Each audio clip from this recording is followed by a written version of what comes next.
그저께 뉴스를 보니까 지금 이스라엘과 지금 이스라엘이 전쟁을 하고 있지 않습니까? 그 레바논 베이루트에 있는 한 10층 정도 되는 건물이 하나 있는데 그 앞에 미사일이 이렇게 하나 뚝 떨어지는데 바로 터질 줄 알았거든요. 근데 바로 터지는 게 아니라 갑자기 건물이 그 미사일이 떨어지니까 건물이 그냥 스르륵 땅속으로 빨려 들어가듯이 무너지더라고요. 어, 바로 폭파될 줄 알았는데 그냥 어, 빨려 들어가듯이 이렇게 들어가는 것을 보면서 그게 이야기를 들어보니까 땅속까지 깊이 들어가서 터져갖고 이렇게 들어갔다고 하는데 저 건물이 내가 사는 집이었다면 어떤 마음일까라는 생각을 해보게 되었습니다. 아마 제 입장에서는 아무 생각조차 못할 것 같습니다. 또 살아있어도 사는 것이 아닐 것 같습니다. 그 트라우마가 얼마나 클까요? 또 맨정신으로 살아가기는 얼마나 어려울까요? 그리고 또 앞으로의 살아갈 삶을 생각했을 때 그 삶은 또 얼마나 비참할까요? 이런 생각을 하다 보니까 정말 전쟁의 참상이라는 것, 또 폐허된 그 땅의 참상이라는 것은 참 얼마나 비참하고 어려운 일인가 이 생각을 해보게 됩니다. 지금 현재 유다가 그런 상황에 있지 않습니까? 상상하기도 싫은 순간을 맞이하게 됩니다. 그 땅은 모두 폐허가 됐고 또 모든 사람들이 기근으로 또 어려움으로 또 밖에서는 이스라엘 사람들 죽이겠다고 몰아세우기 바쁘고 그러다 보니까 참 살아가기 얼마나 어려운가 이 생각이 들게 되었습니다. 예레미야가 대단하다고 느껴지는 이유는 이런 상황에서도 참 시를 썼다는 게 대단한 거죠.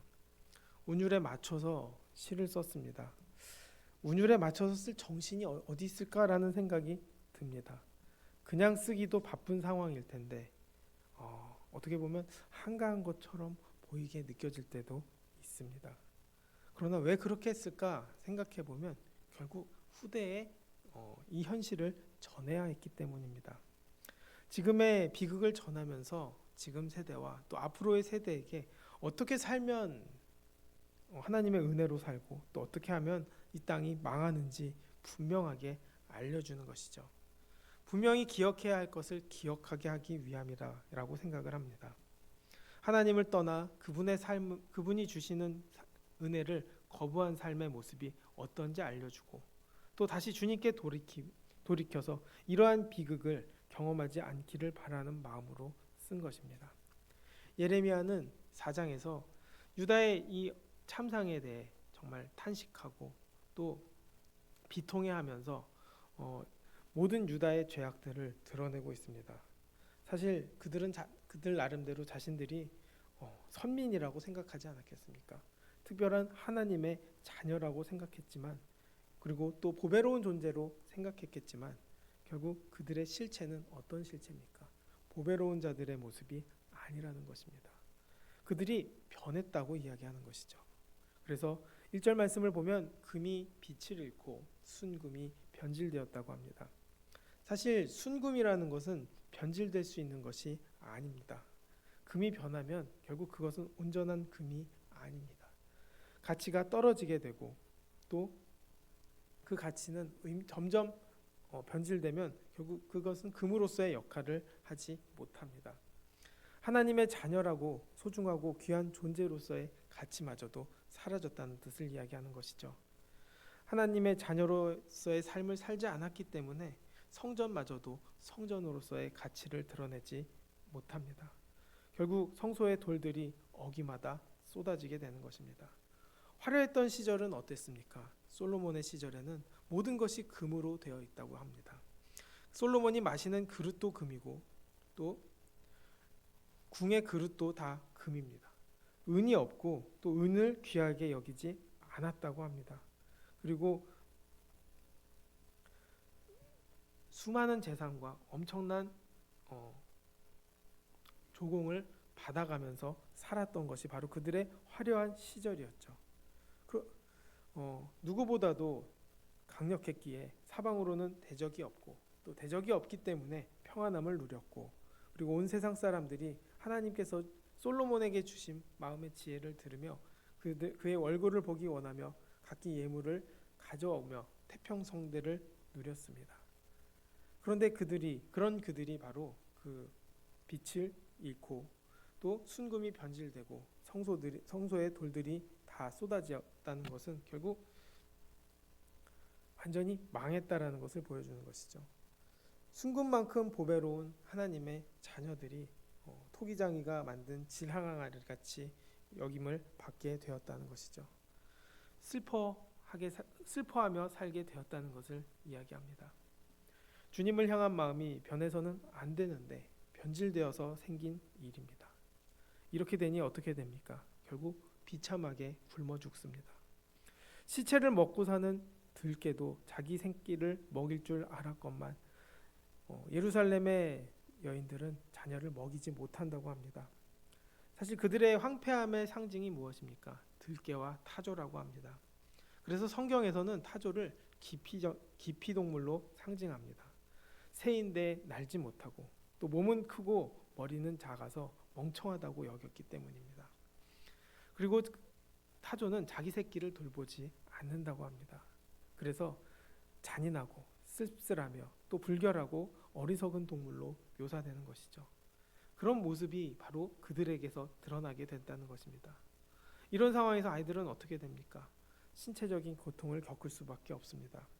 젖먹이가 목이 말라서 혀가 입천장에 붙었고 또 어린아이들이 떡을 구하나 줄 사람이 없고 맛있는 음식을 먹던 자들이 외롭게 거리에 있으며 이전에는 붉은 옷, 좋은 옷을 입고 자란 자들이 이제는 거름더미를 안고 있다고 합니다. 참으로 비참하고 처절한 유다 민족의 모습을 보여주고 있는 것이죠. 그 이유는 무엇입니까? 바로 하나님 앞에 죄를 저질렀기 때문입니다. 누구보다도 하나님과 가까워야 할 그들이 하나님을 멀리했기 때문에 결국 소돔과 고모라보다도 더 큰 죄악을 저질렀다고 이야기하고 있는 것이죠. 소돔과 고모라의 범죄는 어떻습니까? 천사와 관계하겠다고 롯의 집에 찾아와 당당히 그들을 내놓으라고 이야기하는 세상입니다. 동성애와 집단 강간을 대놓고 하겠다고 이야기하는 세상이었습니다. 죄의식도 없습니다. 또 롯은 그들에게 자신의 딸들을 내어주겠다고 합니다. 그런 롯의 이야기에도 그들은 그것을 거부하고 동성애를 요구합니다. 그리고 집을 부수려고 달려드는 것이죠. 죄악에 빠져서 이성과 상식이 완전히 날아간 것입니다. 그런 그들보다 유다 사람들의 죄가 더 크다고 말씀하시는 것이죠. 죄에 대해 무감각해졌기 때문입니다. 그래서 이제는 잔인한 짓마저도 서슴없이 저지른 것입니다. 소돔과 고모라 때도 불과 유황으로 쓸어버리셨는데 지금 그들의 죄악이 더 크다는 것은 결국 더 큰 고난을 겪는 것이 당연하다고 말하는 것입니다. 선지자들이 그렇게 외쳐도 듣지 않았고 오히려 거부하고 그들을 핍박합니다. 거기에 대한 죄값을 당연히 받아야 하는 것이죠. 이전에 화려했던 삶은 완전히 무너지게 됩니다. 존귀한 자들의 몸이 눈보다 깨끗하고 윤택함을 갈아서 빛낸 청옥 같더니 이제는 그들의 얼굴이 숲보다 검고 그들의 가죽이 뼈들에 붙어 대기같이 말랐으니 알아본 사람이 없다고 이야기합니다. 유다 땅에 여호와의 진노로 인해서 기근이 얼마나 심한지 또 칼에 죽은 자들이 줄여 죽는 자보다 낫다고 말하고 있습니다. 내 백성이 멸망할 때 자비로운 부녀들이 자기들의 손으로 자기들의 자녀들을 삶아 먹었다고 기록합니다. 얼마나 비참합니까? 누구보다도 자기 목숨보다도 소중한 자녀들을 자기들이 잡아먹는 그 현실은 결국 하나님을 떠났을 때 그 비참함이 얼마나 큰지를 보게 되는 것이죠. 지금 이 땅도 크게 다르지는 않다고 생각합니다. 지금 북한의 모습을 보면 얼마나 안타깝습니까? 굶어 죽는 사람들, 또 기근에 죽고 고통 당하는 사람들, 또 늘 목숨을 걸고 선택해야 하는 상황들을 경험해야 하는 그들의 모습을 보면서 정말 안타깝다라는 것을 느끼지 않습니까? 이제는 12,000명의 정예군을 다른 나라에 전쟁을 위해 보내야 하는 상황까지 보게 됩니다. 자녀들이 또 내 국민들이 그렇게 떠났다는 것조차도 다 모르는 현실입니다. 그리고 그러면서 지금 큰 소리를 치고 있지 않습니까? 그렇게 큰 소리 친다고 해서 두려워하는 사람들이 누가 있겠습니까? 그 모습을 보면서 그 땅의 참상을 보며 이때와 다를 바가 없다라는 것을 또 지금의 현실에도 이런 땅이 있다는 것을 보게 되는 것이죠. 우리나라는 어떻습니까? 믿음을 지키기 어려운 땅이 점점 되어가고 있습니다. 하나님의 뜻을 지키는 것이 어려워지는 세상이 되어가고 있습니다. 문제는 죄는 더 음란해지고 또 세상 사람들끼리는 서로 싸우고 비판하고 비난하고 비교합니다. 그리고 화해에 대해서는 모른 채 살아가죠. 그렇기 때문에 북한이나 우리나라나 결국 둘 다 위험하다는 것입니다. 전쟁만 나지 않았지 얼마나 불안합니까? 또 강대국들이 주변에 둘려 있고 또 서로의 패권을 잡기 위해서 이 땅을 가만 놔두지 않습니다. 결코 안전한 땅이 아니고 그렇기 때문에 우리는 그것을 안다면 더욱더 기도해야 하는 것이죠. 결국 이 현실을 모르면 우리는 그냥 모른 채 살아갈 수밖에 없을 것이고 하나님께 온전히 돌이키지 못할 것입니다. 그래서 예레미야는 이 끔찍한 이야기를 다시 드러내는 것이죠. 왜냐하면 죄인임이 폭로되는 그 자리가 바로 구원이 시작되는 자리이기 때문입니다. 결국 죄인이 죄인임을 알아야 결국 구원을 바라볼 수 있게 되고 그 구원을 바라보고 회개를 구해야 은혜를 받는 자리가 되는 것을 깨닫게 됩니다. 죄를 모르면 죄를 자백할 수도 없고 또 자백하지 않으면 결코 회개하지 않습니다. 죄의 무서움을 알지 못하고 결국 자신이 무서운 죄에 빠져 있음을 인정하지 않으면 하나님 앞에 나를 내려놓고 항복하지 않습니다. 약간의 잘못은 있지만 충분히 잘하고 있다고 생각하고 자기 노력으로 충분히 통제할 수 있다고 생각할 뿐입니다. 그렇기 때문에 오직 은혜, 하나님의 주권만이 유일한 구원의 길임을 인정하지 않으면 십자가의 길을 붙잡지 못하기 때문에 결국 돌이킴, 온전히 나의 죄를 깨닫는 것이 중요한 것이죠.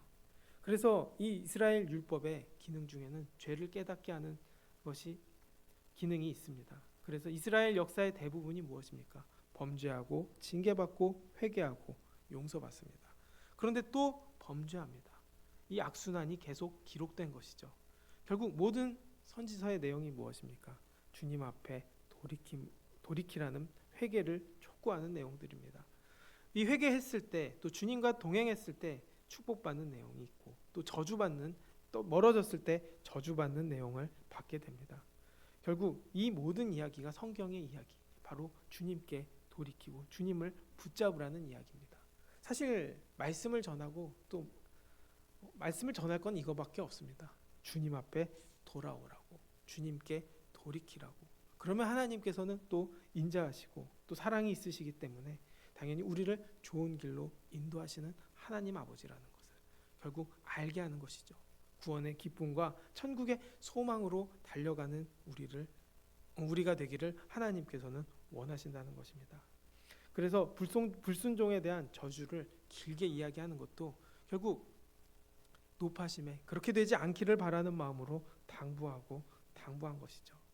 그럼에도 불구하고 우리는 축복의 길을 가기보다는 죄악의 길로 가려는 그 습성이 있다는 것입니다.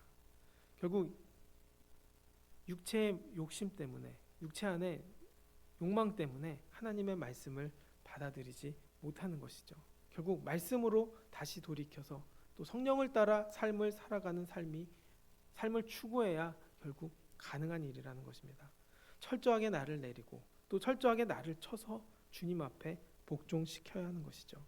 하나님은 우리에게 축복을 주시길 원하시지 우리에게 저주를 원치 않으십니다. 다시 돌이키기만을 원하는 거죠. 우리가 자녀들을 훈계할 때 어떻게 훈계합니까? 돌이킬 만큼의 최소한으로 훈계하지 않습니까? 더 때리려고 하고 싶어하는 마음도 없고 더 혼내려고 하고 싶은 마음도 없습니다. 돌이키기만 하면 용서해주고 사랑할 준비가 되어 있지 않습니까? 바로 하나님도 그러한 마음으로 우리를 바라보고 있다는 것이죠. 그들이 너무 멀리 갔기 때문에 그들에게 하나님은 돌이키게 하기 위해서 이 고난과 고통을 주신 것이고 깨닫고 돌이키면 하나님께서는 은혜를 부어주시고 또 영광의 시대를 허락하신다고 말씀하고 계신다는 것이죠. 하나님의 축복 주심을 우리가 축복 주시기 원하심을 잊지 않고 기도하고 또 그 하나님을 의지하고 바라보게 되기를 원합니다. 결국 오늘 말씀을 통해 우리는 부귀와 영광의 시대는 사라지고 황폐하고 비참한 유다의 모습을 보며 무엇이 그들을 그렇게 만들었는지 생각해 보게 됩니다. 하나님을 경외하기를 버리고 하나님의 말씀을 가볍게 여겼기 때문입니다. 지금 이 땅도 결국 다르지 않습니다. 하나님의 말씀을 경히 여기면 이 땅도 결국 멸망의 길로 갈 수밖에 없다는 것이죠. 우리는 복과 저주의 길을 늘 눈앞에 두고 살아가는 사람들입니다. 어떤 것을 붙잡고 달려가야 될지 알고 달려가는 사람들입니다. 그렇지만 내 욕심과 내 욕망이 가득하면 그 알면서도 잘못된 오답을 선택한다는 것이죠. 결국 우리는 하나님께서 말씀을 통해 역사하시는 것은 그 잘못된 인생을 선택하지 말고 하나님의 뜻을 따라 또 성령의 인도하심을 따라 주님이 주시는 복을 누리며 삶을 살기를 원하신다는 것입니다. 우리는 그 선택을 바라보고 달려가게 되기를 원합니다. 그리고 그 선택의 자리를 알게 하신 하나님께 감사함으로 믿음으로 이 땅에서 승리하고 주님의 뜻을 이루며 구원의 역사를 이루는 우리가 되기를 주님의 이름으로 축원하겠습니다. 기도하겠습니다. 사랑과 은혜가 많으신 아버지, 이들의 비참함을 봅니다. 이들의 죄악으로 인해 커다란 비참함들이 얼마나 어려운 삶들을 만들어내는지 보게 됩니다. 주님을 떠났기에 이랬습니다. 우리는 주님을 붙잡게 되기를 원합니다. 이 땅도 주님을 붙잡게 되기를 원합니다. 아버지, 정말 평안한 것처럼 보이지만 평안한 땅이 아닙니다. 아버지, 우리가 기도하고 돌이키고 늘 주님만 바라보고 의지하는 삶을 살아가게 도와주시옵소서. 하나님을 믿는 자들이 주님을 더욱더 바라보고 돌이키고 회개하는 삶을 살아가게 하시고 주님을 더욱더 의지하는 삶을 살아감으로 인해서 이 땅에 구원의 역사가 나타나게 도와주시고 믿음의 자리가 되게 하여 주시옵시고 또 우리가 기도하는 자리, 우리가 걸어가는 자리가 하나님의 은혜의 자리, 구원의 자리, 회복의 자리가 되게 인도하여 주시옵소서. 축복 주실 하나님께 감사드리며 예수님의 이름으로 기도드렸습니다. 아멘.